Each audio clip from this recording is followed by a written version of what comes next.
Bila yang datang dalam nama Tuhan dan bersama kita.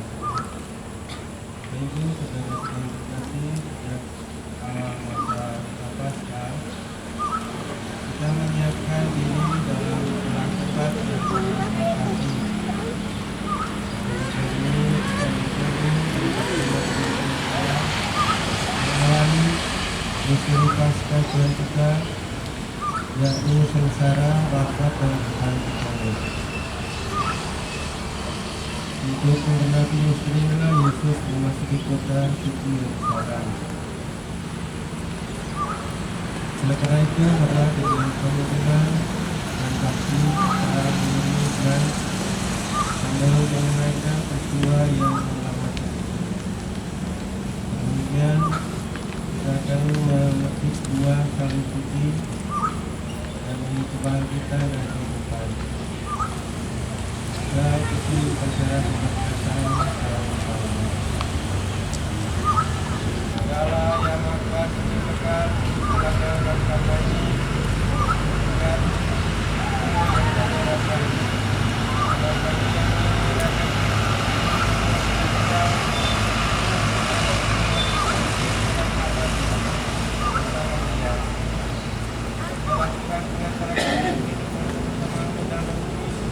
Allah sepanjang segala masa.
Dalam perjalanannya ke Yerusalem,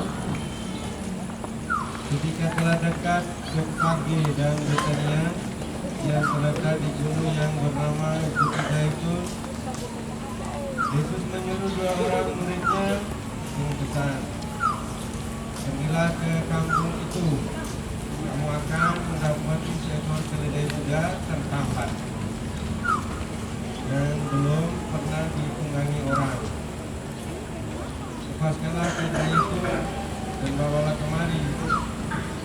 Dan jika ada orang bertanya kepadamu, kenapa kamu melepaskannya?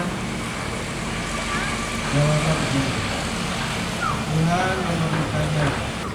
Demikianlah Injil Tuhan. Terpujilah Kristus.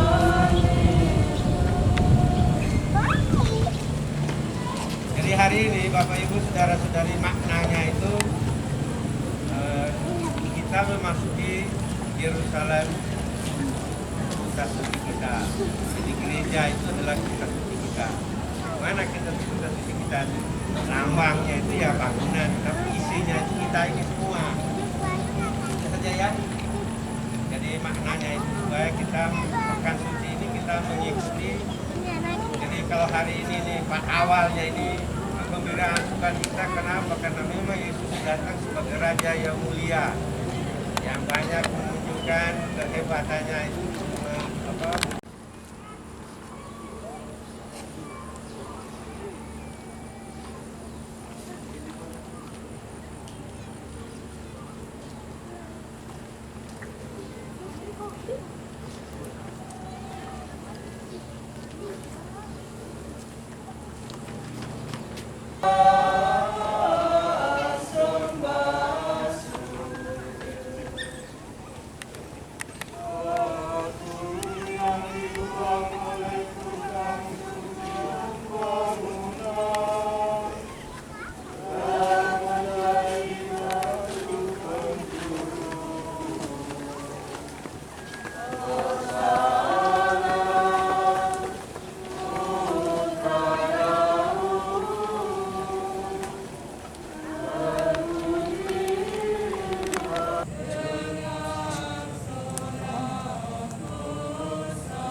Kasihilah Tuhan pengantara kami, yang bersama dengan Dika dalam persatuan dengan Roh Kudus, hidup dan berkuasa Allah sepanjang segala masa. Amin. Aku tidak menyembunyikan mukaku ketika aku dinodai, karena aku tahu bahwa aku tidak akan mendapat malu. Bacaan dari kitab Yesaya. Tuhan telah memberikan kepadaku lidah seorang murid, supaya dengan perkataanku aku dapat memberi semangat baru kepada orang yang letih lesu. Setiap pagi ia mempertajam pendengaranku untuk mendengar seperti seorang murid. Tuhan Allah telah membuka telingaku, dan aku tidak memberontak, tidak berpaling ke belakang. Aku memberi punggungku kepada orang-orang yang memukul aku, dan pipiku kepada orang-orang yang mencabut janggutku. Aku tidak menyembunyikan mukaku ketika aku dinodai dan diludahi.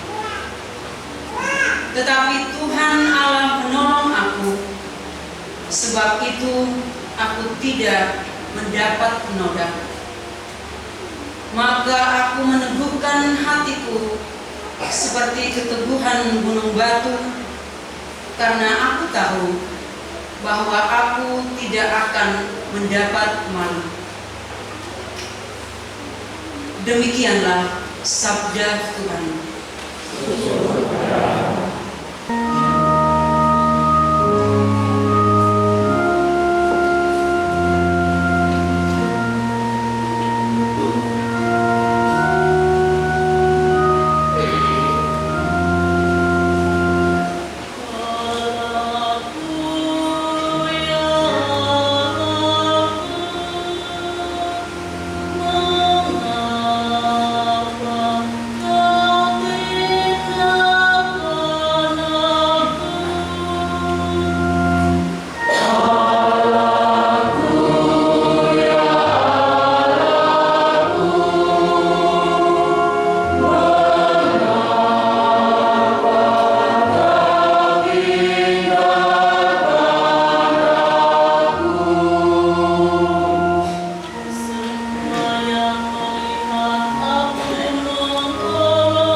Yesus Kristus merendahkan diri, maka Allah sangat meninggikan dia.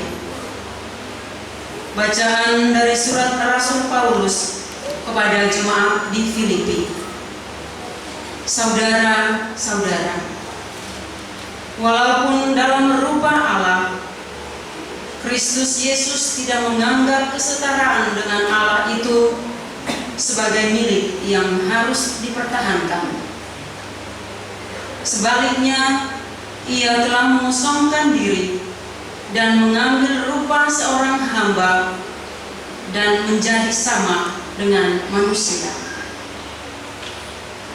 Dan dalam keadaan sebagai manusia, ia telah merendahkan dirinya dan taat sampai mati, bahkan sampai mati di kayu salib.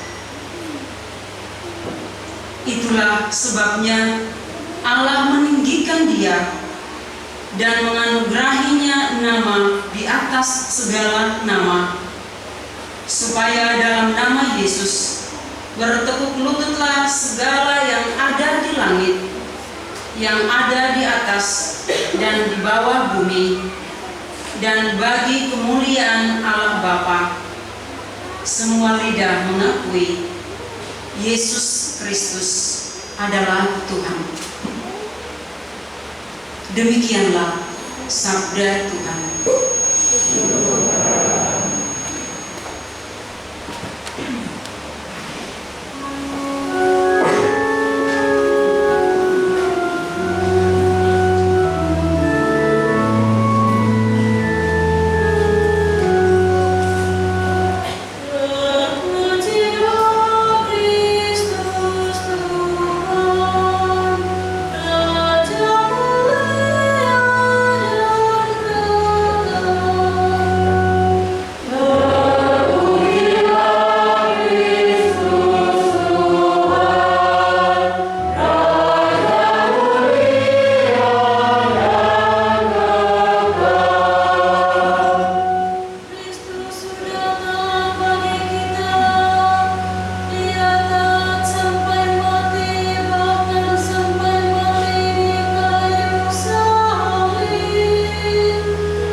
Inilah kisah sengsara Tuhan kita Yesus Kristus menurut Lukas.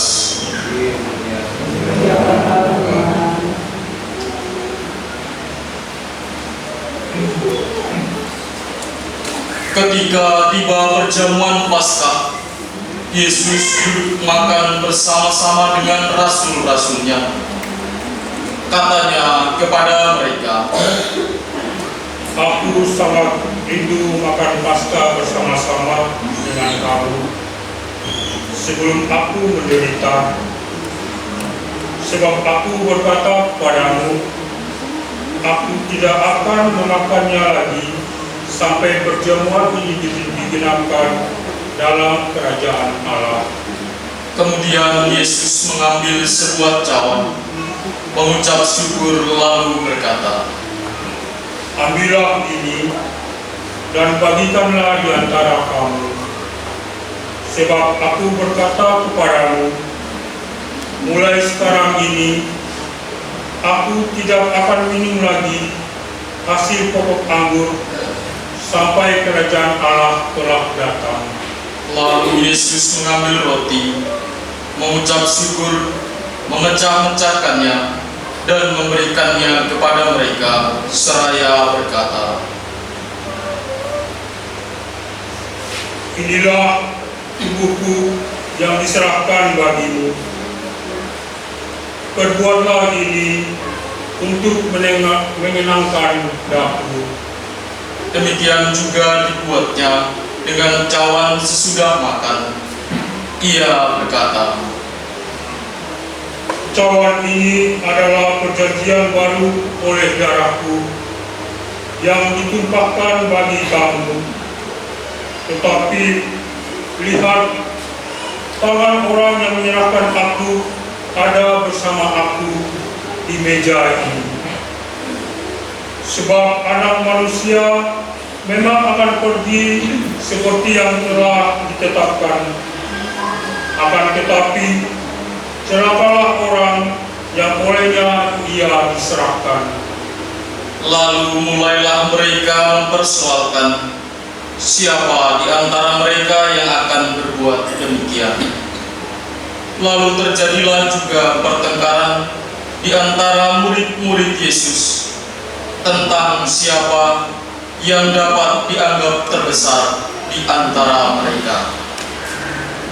Yesus berkata kepada mereka, raja-raja para bangsa memerintahkan rakyatnya, dan orang-orang menjalankan kuasa atas mereka. Dia disebut pelindung. Tetapi janganlah demikian di antara kamu. Yang terbesar di antara kamu hendaklah sebagai yang paling muda, dan yang pemimpin menjadi pelayan. Sebab siapakah yang paling besar, yang duduk makan atau yang melayani? Bukankah dia yang duduk makan? Tetapi aku ada di tengah-tengah kamu sebagai pelayan. Kamulah yang tetap tinggal bersama-sama aku dalam segala pencobaan yang aku alami. Maka aku menentukan hak-hak kerajaan bagi kamu, sama seperti Bapa menentukannya bagiku. Kamu akan makan dan minum semeja dengan aku di dalam kerajaanku, dan kamu akan duduk di atas tahta untuk menghakimi ke-12 suku Israel. Kemudian Yesus berkata kepada Petrus, Simon, Simon, lihat, iblis telah menuntun kamu untuk menampik kamu seperti gandum. Tetapi aku telah berdoa untuk engkau, supaya imanmu jangan gugur. Dan jikalau engkau sudah insaf, kuatkanlah saudara-saudaramu. jawab Petrus, Tuhan, aku bersedia masuk penjara dan mati bersama-sama dengan engkau. tetapi Yesus berkata, Aku berkata kepadamu Petrus, hari ini ayam tidak akan berkokok sebelum engkau 3 kali menyangkal aku. Lalu Yesus berkata kepada semua rasul, Ketika aku mengutus kamu dengan tidak membawa pundi-pundi, bekal dan kasut, adakah kamu kekurangan apa-apa? jawab mereka. Suatu pun tidak. Katanya kepada mereka, Tetapi sekarang ini, siapa yang mempunyai pundi-pundi, hendaklah ia membawanya. Demikian juga yang mempunyai bekal, dan siapa yang tidak mempunyainya, hendaklah ia menjual jubahnya dan membeli pedang. Sebab aku berkata kepadamu, bahwa nas kitab suci ini harus digenapi padamu. Ia akan terhitung di antara pemberontak-pemberontak, sebab apa yang tertulis tentang aku sedang digenapi. kata mereka. Tuhan, ini adalah pedang. Jawabnya,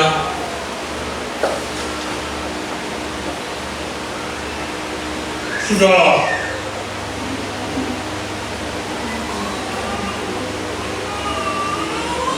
lalu pergilah Yesus keluar kota, dan sebagaimana biasa, ia menuju Bukit Zaitun. Murid-muridnya juga mengikuti dia. Setelah tiba di tempat itu, ia berkata kepada mereka,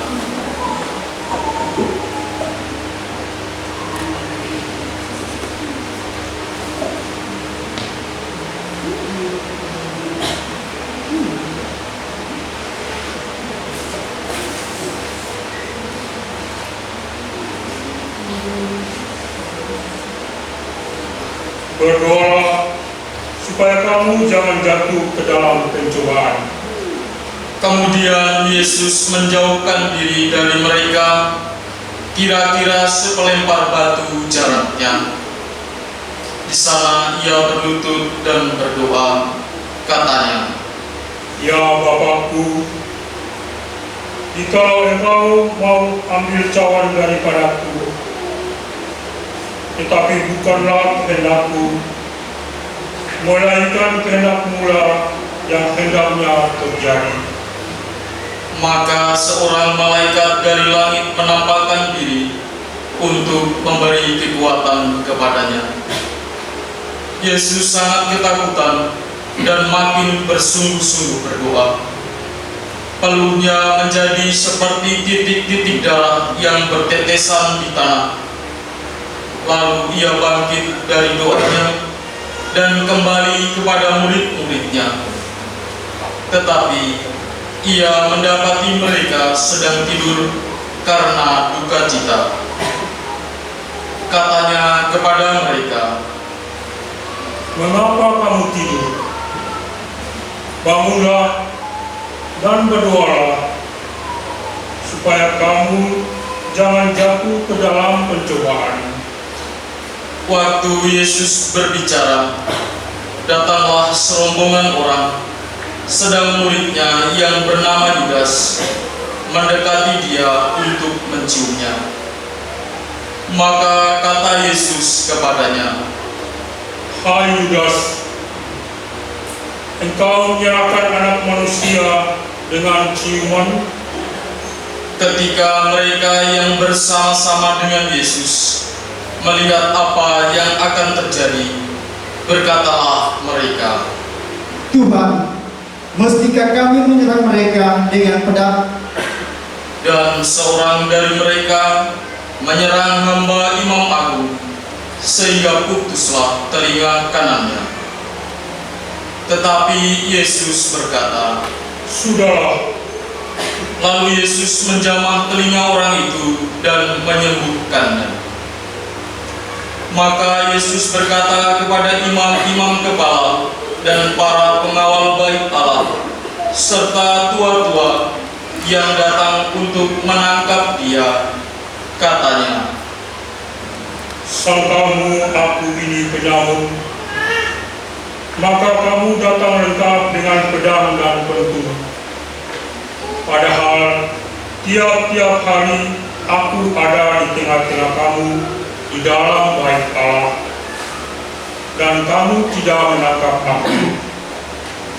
Tetapi inilah saatmu, dan inilah kuasa kegelapan itu." Lalu Yesus ditangkap dan dibawa dari tempat itu. Ia digiring ke rumah Imam Agung, dan Petrus mengikuti dari jauh. Di tengah-tengah halaman rumah itu, orang memasang api, dan mereka duduk mengelilinginya. Petrus juga duduk di tengah-tengah mereka. Seorang hamba perempuan melihat dia duduk dekat api. Ia mengamat-amati Petrus, lalu berkata, Orang ini juga bersama-sama dengan Yesus. tetapi Petrus menyangkal, katanya, Bukan, aku tidak mengenal dia. Tidak berapa lama kemudian, seorang lain melihat dia, lalu berkata, Engkau juga seorang dari mereka? tetapi Petrus berkata, Bukan, aku bukan seorang dari mereka. dan kira-kira sejam kemudian, seorang lain lagi berkata dengan tegas, Sungguh, orang ini juga bersama-sama dengan Yesus, sebab ia juga orang Galilea.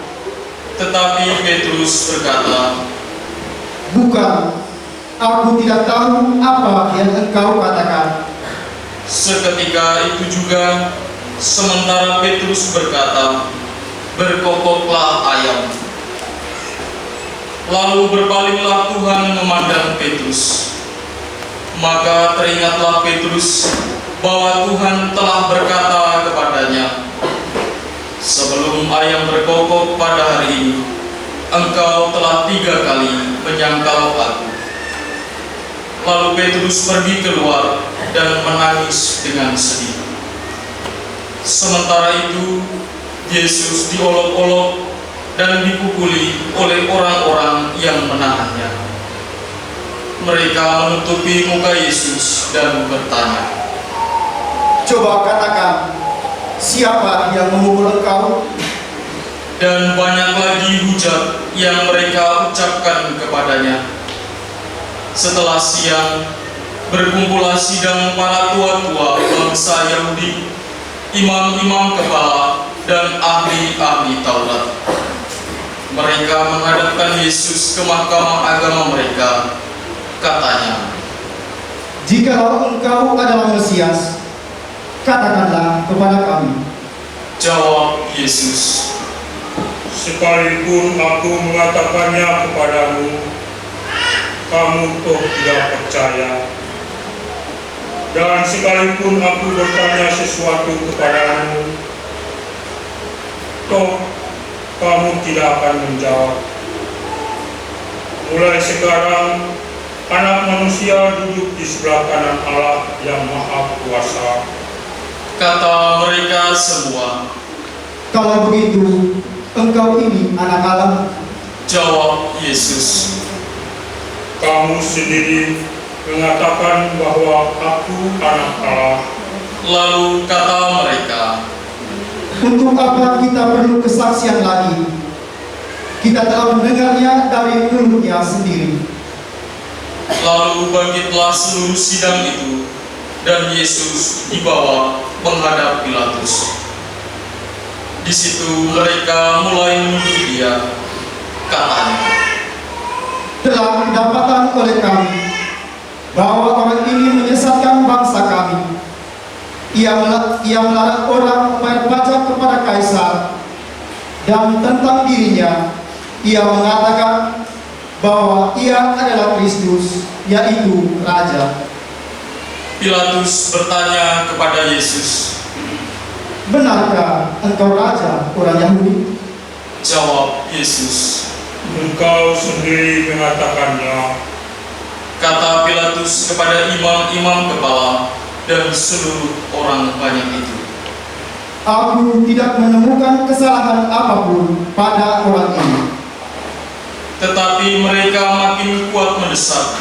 Katanya, "Ia menghasut rakyat dengan ajarannya di seluruh Yudea, mulai di Galilea, dan kini sudah sampai di sini." ketika Pilatus mendengar itu, ia bertanya, apakah Yesus itu orang Galilea? Dan ketika tahu bahwa Yesus seorang dari wilayah Herodes, Pilatus mengirim dia menghadap Herodes, yang pada waktu itu ada juga di Yerusalem. Ketika melihat Yesus, Herodes sangat girang. Sudah lama ia ingin melihat Yesus, karena ia sering mendengar tentang dia. Lagi pula, ia berharap dapat bagaimana Yesus mengadakan suatu tanda. Ia mengajukan banyak pertanyaan kepada Yesus, tetapi Yesus tidak memberi jawab apapun. Sementara itu, imam-imam kepala dan ahli-ahli Taurat maju ke depan dan melontarkan tuduhan-tuduhan yang berat terhadap Yesus. Maka mulailah Herodes dan pasukannya menista serta mengolok-olok Yesus. Ia mengenakan jubah kebesaran kepada Yesus, lalu mengirim dia kembali kepada Pilatus yang sebelumnya bermusuhan. Lalu Pilatus mengumpulkan imam-imam kepala serta rakyat dan berkata kepada mereka, "Kamu telah membawa orang ini kepadaku sebagai seorang yang menyesatkan rakyat. Kamu lihat sendiri bahwa aku telah memeriksanya, dan dari kesalahan-kesalahan yang kamu tuduhkan kepadanya, tidak ada yang kudapati padanya. Herodes pun tidak menemukan kesalahan padanya, sehingga ia mengirimkan dia kembali kepada kami. Sesungguhnya tidak ada suatu apapun yang dilakukannya yang setimpal dengan hukuman mati. Jadi aku akan menghajar dia, lalu melepaskannya." sebab Pilatus wajib melepaskan seorang tahanan bagi rakyat pada hari raya itu. Tetapi mereka berteriak bersama-sama, Enyahkanlah dia, lepaskanlah Barabas bagi kami. Barabas ini dimasukkan ke dalam penjara berhubung dengan suatu pemberontakan yang terjadi di dalam kota dan karena pembunuhan. Sekali lagi Pilatus berbicara dengan suara keras kepada mereka karena ia ingin melepaskan Yesus. Tetapi mereka berteriak membalasnya, Salibkanlah dia, salibkanlah dia. kata Pilatus untuk yang ketiga kalinya kepada mereka. Kejahatan apa yang sebenarnya telah dilakukan orang ini? Tidak ada suatu kesalahan pun yang kudapati padanya yang setimpal dengan hukuman mati. Jadi aku akan menghajar dia lalu melepaskannya.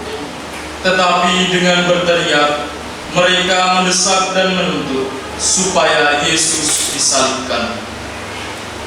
Akhirnya mereka menang dengan teriakan mereka. Lalu Pilatus melepaskan Barabas yang dimasukkan ke dalam penjara karena pemberontakan dan pembunuhan itu sesuai dengan tuntutan mereka. Ketika membawa Yesus untuk disalibkan, para serdadu menahan seorang yang bernama Simon dari Kirene yang baru datang dari luar kota, lalu meletakkan salib Yesus di atas bahunya supaya ia memikulnya sambil mengikuti Yesus.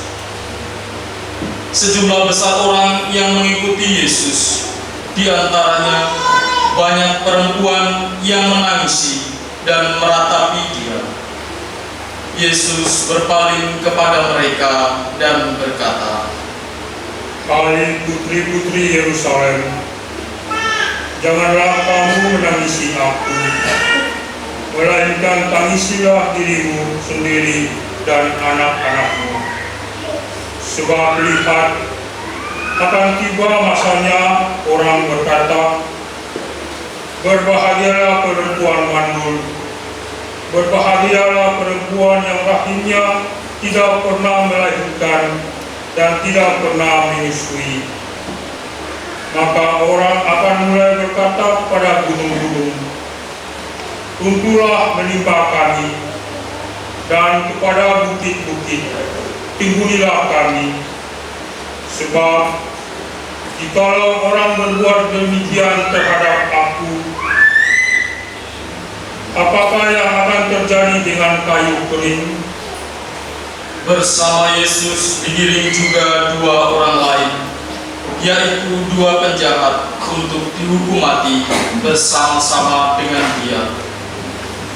Ketika mereka sampai di tempat yang bernama Tengkorak, mereka menyalibkan Yesus di situ. Kecuali Yesus, disalibkan juga kedua orang penjahat itu, yang seorang di sebelah kanan, yang lain di sebelah kirinya. Ketika bergantung di salib, Yesus berkata, Ya Bapa, ampunilah mereka, sebab mereka tidak tahu apa yang mereka perbuat. Dan mereka membuang undi untuk membagi pakaian Yesus. Orang banyak berdiri di situ dan melihat semuanya. Pemimpin-pemimpin mengejek Yesus, katanya, Orang lain ia selamatkan. Biarlah sekarang ia menyelamatkan dirinya sendiri, jika ia benar-benar Mesias, orang yang dipilih Allah. juga prajurit-prajurit mengolok-olok dia. Mereka menunjukkan anggur asam kepadanya dan berkata, Jika engkau raja orang Yahudi, selamatkanlah dirimu. ada juga tulisan di atas kepalanya, Inilah Raja orang Yahudi. Salah seorang dari penjahat yang digantung itu menghujat Yesus, katanya, Bukankah engkau Kristus? Selamatkanlah dirimu dan kami. Tetapi penjahat yang seorang lagi menegur dia, katanya, Tidakkah engkau takut juga kepada Allah? Padahal engkau menerima hukuman yang sama. Kita memang selayaknya dihukum, sebab kita menerima balasan yang setimpal dengan perbuatan kita. Tetapi orang ini tidak berbuat sesuatu yang salah. Lalu ia berkata kepada Yesus, Yesus, ingatlah akan aku apabila engkau datang sebagai Raja. kata Yesus kepadanya, Aku berkata kepadamu, sesungguhnya pada hari ini juga engkau akan ada bersama-sama aku di dalam Firdaus. Ketika itu kira-kira pukul 12. Kegelapan meliputi seluruh daerah itu sampai jam 3, sebab matahari tidak bersinar. Ketika itu tabir bait suci terbelah dua. Lalu Yesus berseru dengan suara nyaring, Ya Bapa, ke dalam tanganmu kuserahkan nyawaku. dan sesudah berkata demikian, Yesus menyerahkan nyawanya.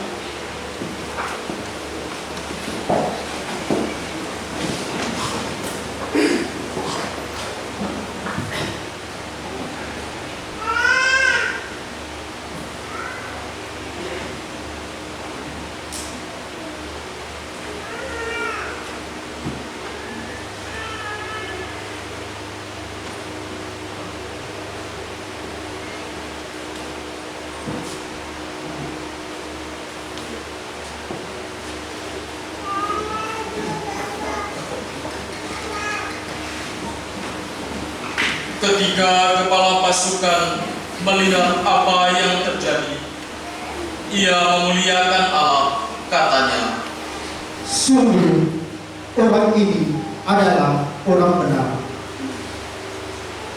di situ berkerumun pula orang banyak yang datang untuk menyaksikan seluruh peristiwa itu. Sesudah melihat apa yang terjadi itu, pulanglah mereka sambil memukul-mukul diri. Semua orang yang mengenal Yesus dari dekat, termasuk perempuan-perempuan yang mengikuti dia dari Galilea, berdiri jauh-jauh dan melihat semua itu. Waktu itu ada seorang yang bernama Yusuf. Ia anggota majelis agung dan seorang yang baik dan benar. Ia tidak setuju dengan putusan dan tindakan majelis itu. Ia berasal dari Arimatea, sebuah kota Yahudi, dan ia menanti-nantikan kerajaan Allah. Ia pergi menghadap Pilatus dan meminta jenazah Yesus. Dan sesudah menurunkan jenazah itu, ia mengafaninya dengan kain lenan, lalu membaringkannya di dalam kubur yang digali di dalam bukit batu, di mana belum pernah dibaringkan satu jenazah pun. Hari itu adalah hari persiapan dan Sabat hampir mulai. Perempuan-perempuan yang datang bersama Yesus dari Galilea ikut serta dan melihat kubur itu. Juga mereka melihat bagaimana jenazah Yesus dibaringkan. Setelah pulang, mereka menyediakan rempah-rempah dan minyak mur, dan pada hari Sabat mereka beristirahat menurut hukum Taurat. Demikianlah sabda Tuhan. Terpujilah Kristus.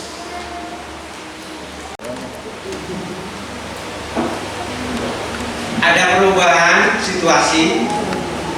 Tadi kitanya itu masuk tadi Yerusalem, kemudian sampai di sini ganti berubah menjadi Allah, ya Allah. Di pergantiannya itu terasa ya. dari suasana gembira lalu masuk suasana sedih. Nah, pada minggu ini kita mau masuki suasana itu.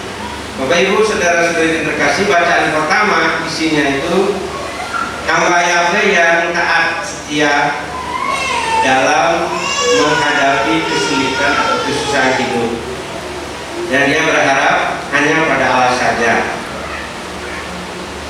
dan kepercayaan itu teguh akan penyelamatan oleh Allah. Kemudian surat Santo Paulus pada orang di Filipi, pengosongan diri. Yesus mengosongkan diri dan taat sampai mati. Lalu Allah menganugerahkan kepadanya nama yang mengatas segala nama, sehingga semua orang menyebut Yesus Kristus adalah Tuhan. Nah, Injil kisah sengsara itu ada beberapa poin, tapi saya senyum-senyum tadi karena waktu ditawarkan itu, Roh, Bapak jadi Yesus ya, masuk Yesus gundul. Jadi tadi saya senyum-senyum, ada dua Yesus di sini kan gundul gitu. Yesus tidak gundul, Yesus itu gondrong. Saya senyum-senyum gitu. Jadi mestinya yang gundul itu sebelah kiri dan sebelah kanan Yesus gitu. Kayaknya apa? Jadi biar ini prinsipnya dulu ya. Dalam kisah sengsara itu ada beberapa poin. Poin pertama itu makan bersama, Paskah itu makan bersama. Kemudian dialog dalam makan bersama itu, sudah itu mereka berangkat pergi ke Taman Getsemani. Yesus berdoa di situ. Sementara berdoa, lalu ada dialog, ajakan supaya kamu jangan tidur saja, supaya jangan jatuh dalam, berdoalah supaya jangan jatuh dalam pencobaan. Ada poin lain, ditangkap, datang tua-tua lalu dicium nyundang sebagai tandanya itu, kemudian dia diadili, Yesus diadili. Ada poin, sudah diadili, diadil ada dua pemimpin, yang satu itu Pilatus, yang satu itu Herodes. Yang Pilatus itu pemimpin atau gubernur orang Roma, jadi karena wilayah Yahudi pada saat wilayah Israel pada saat itu dikuasai oleh Roma, lalu Roma menempatkan gubernur tinggal di Yerusalem namanya Pilatus.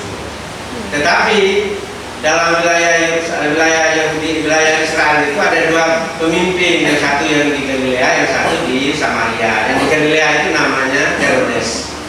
Nah, Herodes dihadapkan kepada Yesus, dihadapkan kepada Herodes, lalu kembali kepada Pilatus. Nah, Pilatus bilang tidak menemukan kesalahan. Walaupun tidak menemukan kesalahan pada saat dihakimi itu, tapi karena orang banyak teriak-teriak, tidak layak dia makan pada saat kita puasa, bakar. Seperti itu ya kira-kira. Bisa lihat ya, kalau pikirnya Bapak Ibu, seperti ada contohnya itu, masa sekarang itu kalau Bapak kita diadili, lalu ada tekanan massa sehingga para hakim terbawa yang sebenarnya hanya 3 bulan, tapi menjadi 10 tahun. Tetapi karena kalau yang salah itu pihak sebelah yang tidak ada tekanan massa, ya dia bisa saja tuh hanya 3 bulan kah, 2 bulan kah, persis sama pada zaman ini. Ini pengadilan. Jatuhnya apa? Yesus sudah menerima itu walaupun tidak bersalah. Demikian Bapak Ibu beberapa poin kematian dan tidak bukti kesalahannya. Tapi bukti kesalahannya bagaimana? Lalu ini ditarik karena ini Yesus itu adalah anak domba Paskah. Anak domba Paskah kita dikorbankan untuk keselamatan manusia. Jadi yang dulu itu orang-orang Israel itu keluar dari Mesir itu dengan domba Paskah, dengan domba tidak makan domba yang anak domba 3 tahun, lalu tidak boleh patah kaki-kakinya. Nah, ini diganti dengan Yesus Kristus perjanjian baru. Mudah-mudahan Bapak Ibu saudara-saudari yang terkasih, pekan suci ini membawa kita untuk tetap setia walaupun mengalami berbagai macam tantangan dan kesulitan hidup. Demikian Bapak Ibu, mudah-mudahan berguna bagi kita pelaksanaan perayaan ini. Rahmat dan cinta kasih Tuhan menyertai kita. Amin. Mari kita berdiri.